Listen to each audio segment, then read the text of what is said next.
Bab 55.1, 19 tahun, 2. Jangan lupa like dan subscribe, agar kami makin semangat upload lebih banyak. Eugene tidak menghabiskan 2 tahun penuh hanya di dalam Aula Siena. Meskipun itu tidak selama waktu yang dia habiskan di Aula Siena, dia juga tinggal di lantai 8 dan 6 untuk beberapa waktu. Lantai 8 menampung Aula Panas Terik dan lantai 6 menampung Aula Luar Angkasa. Jika Eugene sedikit lebih rakus, dia mungkin bahkan ingin menghabiskan waktu di Aula Hukuman Surgawi di lantai 7 dan Aula Dingin-Dingin di lantai 8. Tetapi alih-alih menyebarkan dirinya dengan sia-sia, meraih ini dan itu, Eugene telah memutuskan bahwa dia perlu berkonsentrasi pada beberapa topik yang dipilih. Sihir api di lantai 8 relatif sederhana namun kuat. Meskipun kesulitan sihir bervariasi tergantung pada bagaimana dia ingin mengendalikan api, selama dia bisa menyalakan api terlebih dahulu, dia akan bisa mengeluarkan mantra dengan kekuatan yang cukup. Api sendiri hanya sekuat itu, mudah berubah, dan destruktif. Namun, kelemahan dari mantra api adalah mereka membutuhkan jumlah mana yang tidak masuk akal. Dan Aula Panas Terik di lantai 8 menyimpan mantra dari salah satu penyihir api paling kuat dalam semua sejarah sihir. Eugene memiliki minat pribadi pada mantra Blink di lantai 6 di Hall of Space, dan dia juga perlu mempelajari sihir spasial untuk menggunakan jubah kegelapan dengan benar. Hasil penelitiannya di lantai 8 dan 6 terbukti lebih dari cukup. Jadi kamu akhirnya keluar. Sebuah suara menyapa Eugene saat dia melangkah ke lantai pertama Akron. Seorang penyihir setengah baya yang telah duduk di sana bangkit untuk menemuinya. Dia melambaikan tangannya pada Eugene sambil menempelkan senyum ramah yang sepertinya sentuhan yang terlalu antusias. Apakah ada hal lain yang Anda butuhkan dari saya? Eugene bertanya dengan putus asa. Ini adalah Trempel Vizardo. Sebagai komandan penyihir pengadilan Arot, dia telah menunjukkan dirinya sangat tertarik pada Eugene. Sebenarnya, upaya terang-terangan Trempel untuk menjilat juga merupakan cara untuk menyampaikan niat ramah putra mahkota Honein. Sejak pertemuan pertama mereka dengan Eugene, mereka tidak menyembunyikan fakta bahwa mereka ingin menariknya lebih dekat. Tuan Eugene, saya selalu meminta Anda untuk datang dan makan bersama saya, tetapi karena Anda sangat sibuk, kita bahkan belum pernah makan bersama, kan? Trempel bertanya dengan nada mengejek. Eugene menjawab, aku sudah makan. Meskipun aku pernah mendengar bahwa kamu belum keluar dari Akron dalam 9 jam terakhir. Tidak mungkin Sir Eugene tidak mengetahui aturan bahwa makan dan minum tidak diperbolehkan di Akron, kata Trempel dengan percaya diri. Sepertinya sutradara pasti telah menumpahkan kacang. Eugene melirik pintu tertutup ke kantor direktur sebelum menjawab, hanya saja aku makan terlalu banyak saat sarapan. Jika saya setidaknya bisa menggerakkan tubuh saya sedikit lebih aktif, saya pasti sudah mencerna semuanya, tetapi karena saya baru saja duduk dan membaca, saya belum bisa mencerna apapun. Petik 2. Kamu mengatakan bahwa kamu tidak dapat mencerna apapun setelah 9 jam. Trempel bertanya dengan skeptis. Apa yang begitu sulit untuk dipercaya? Bagaimanapun, mari kita tunda makan sampai berikutnya.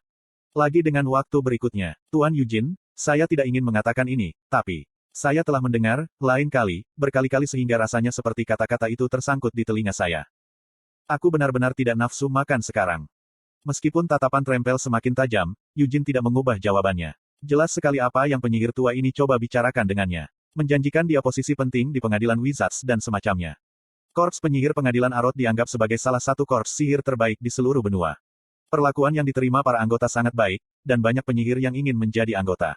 Meskipun tidak peduli seberapa bergengsi atau mengesankan itu, pada akhirnya, itu masih merupakan kekuatan militer, dan selama masa damai seperti yang mereka miliki sekarang, itu hanyalah jabatan publik lainnya. Apakah mereka pikir aku gila?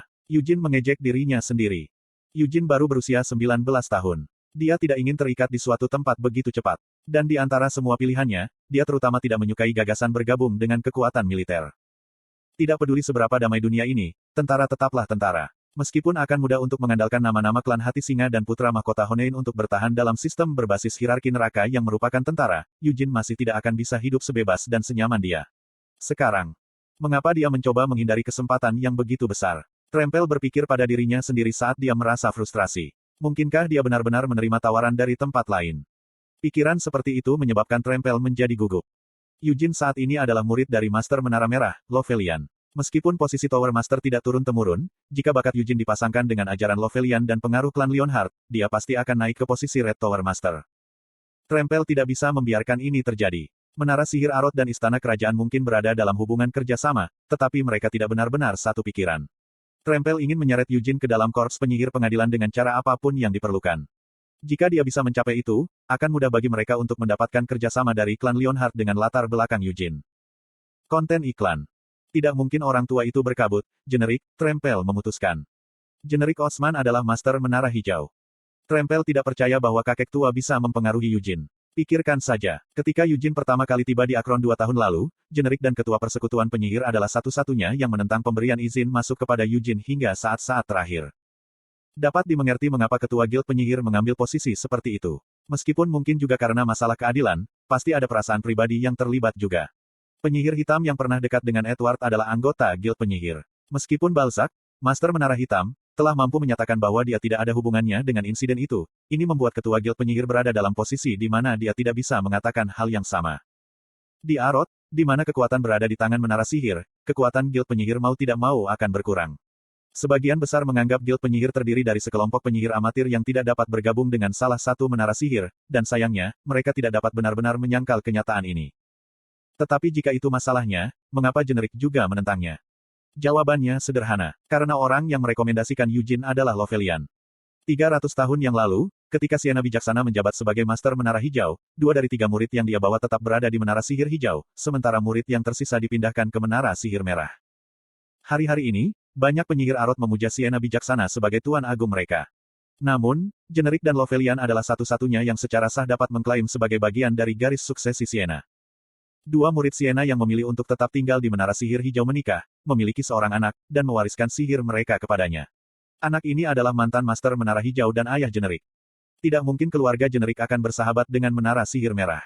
Menurut mereka, keberanian murid ketiga untuk meninggalkan Menara Sihir Hijau tempat guru mereka mengajar dan berakar di Menara Sihir berbeda yang berbatasan dengan penistaan. Generik mewarisi garis suksesi ini melalui darahnya dan semakin membenci Lovelian. Jika Lovelian tidak ada, maka hanya Generik yang dapat mengklaim legitimasi warisan yang telah diturunkan Siena kepada murid-muridnya. Ini akan memberikan garis keturunannya kekuatan yang tidak bisa diabaikan di kerajaan magis yang memuja Siena ini. Jadi keberadaan Lovelian bisa dianggap sebagai duri di mata Generik. Kekesalan ini, Lovelian, juga berhubungan baik dengan patriark dari klan Leonhardt. Karena ini, Lovelian bahkan telah membawa putra tertua Leonhardt ke Menara Merah dan memberinya perlakuan khusus. Ketika putra tertua itu ketahuan melakukan sesuatu yang bodoh, putra angkat dari keluarga Hati Singa telah dikirim untuk menggantikannya. Itulah mengapa Generik mengambil sisi lawan dalam masalah itu. Tetapi setelah Lovelian mengambil Eugene sebagai muridnya, Generik mulai memberikan perhatian baru kepada Eugene. Ada kebenaran dalam pepatah bahwa dalam banyak kasus, bagian orang lain selalu tampak lebih besar. Jadi karena cemburu, Generik berharap entah bagaimana bisa membujuk Eugene untuk meninggalkan Menara Sihir Merah. Selain Menara Sihir Hijau dan Korps Penyihir Pengadilan, banyak orang lain yang tertarik pada Eugene. Menara Sihir Putih, Melkit, yang telah mengambil jubah kegelapan darinya selama 9 tahun penuh, berharap entah bagaimana bisa membujuk Eugene untuk mengizinkannya meminjam Winnet lagi. Atau, jika bukan itu, dia berharap setidaknya meyakinkannya untuk mengembalikan jubah kegelapan. Tetapi keinginan materialistis ini bukan satu-satunya alasan dia memperhatikannya, karena Eugene telah menunjukkan bahwa dia dapat dengan bebas mengendalikan roh angin tingkat menengah. Adapun Menara Sihir Hitam, meskipun tidak dinyatakan secara terbuka, desas-desus telah menyebar di antara para master menara bahwa Balzac tertarik pada Eugene. Karena insiden dengan Ewart, permusuhan antara klan Leonhardt dan Menara Sihir Hitam semakin dalam, jadi sepertinya Balzac entah bagaimana ingin meningkatkan hubungan mereka. Hanya Menara Sihir Biru yang menunjukkan ketidakpedulian sepenuhnya pada Eugene. Trempel memutuskan untuk mengganti topik pembicaraan. Ahem, Tuan Eugene. Apakah tesismu berjalan lancar? Iya, benar, jawab Eugene singkat. Jika Anda mau, saya dapat membantu Anda meninjaunya, Trempel menawarkan dengan penuh semangat. Tentu saja, saya sepenuhnya menyadari bahwa guru Anda, Master Menara Merah, sudah bertanggung jawab atas ulasan Anda. Namun, semakin banyak saran yang Anda terima, semakin baik, bukan? Petik 2. Eugene mulai menolaknya, meskipun aku berterima kasih atas tawaranmu.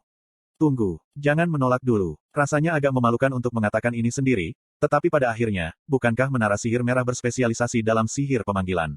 Tidak hanya aku pandai memanggil sihir, tapi aku juga mampu dalam sihir pertempuran. Lagi pula, bukan berarti aku komandan penyihir pengadilan tanpa alasan. Trempel dengan cepat menambahkan, saran saya pasti berbeda dari saran yang diberikan oleh Master Menara Merah, yang berspesialisasi dalam sihir pemanggilan. Meskipun mungkin begitu, bukannya Sir Trempel tahu tesis macam apa yang sedang kusiapkan, kan? Eugene bertanya dengan ragu. Itu karena satu-satunya yang kau tunjukkan adalah Master Menara Merah. Kata-kata ini mengancam akan lolos dari tenggorokan Trempel, hanya untuk dia menelannya kembali dengan tegukan. Trempel tertawa, haha. Saya mungkin tidak tahu apa itu, tapi saya bisa mengetahuinya hanya dengan membacanya, bukan? Saya sama tertariknya pada bimbingan junior seperti halnya Master Menara manapun. Saya juga secara teratur menerbitkan tesis dengan Magic Society of Arot, dan saya telah meninjau tesis junior saya di banyak kesempatan. Aku berterima kasih atas tawaranmu, tapi sungguh, tidak apa-apa, Eugene menolaknya sekali lagi. Tuan Trempel, Jika saya menerima tawaran Anda setelah sampai pada titik ini, saya khawatir saya akan melakukan tindakan yang sangat tidak hormat kepada guru saya, Tuan Lovelian.